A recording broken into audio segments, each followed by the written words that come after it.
সবার জন্য দোয়া করব, বিশ্ববাসী মুসলমানের সবার জন্য।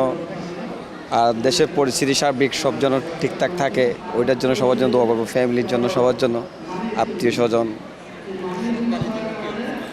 সরকারের জন্য অবশ্যই দোয়া করতে হবে। দেশের পরিপ্রেক্ষিত খুবই খারাপ আমাদের দেশে তো বিশ্বযুদ্ধ যেভাবে বাড়তেছে, দিন দিন যুদ্ধর হার যেভাবে বাড়তেছে, সেক্ষেত্রে আমাদের দেশের জন্য, আমরা গরিব দেশে আমাদের জন্য ভয়ঙ্কর হয়ে যাবে।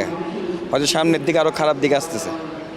হয়তো আল্লাহ পাক যদি দয়া করে আমাদের বাংলাদেশের প্রতি, তাহলে দেশ শান্তি হবে, না হলে তো দেশ অনেক খারাপের দিকে চলে যাবে। বাংলাদেশের মানুষের জন্য অবশ্যই শান্তি, ভালোবাসা এবং আল্লাহর কাছে রহমত চাইব, বেশি বেশি, যাতে আমাদের এই সংকট তাড়াতাড়ি শেষ হয়ে যায়। পরকালে জানি আল্লাহ তালা শান্তি করে, এমনকি সবারই জানি আল্লাহ তালা আল্লাহ রাসূলের রোজা জানি জিয়ারত করার জন্য তৌফিক দান করে। ব্যবস্থাপনা ভালো ছিল, কোনো সমস্যা নাই।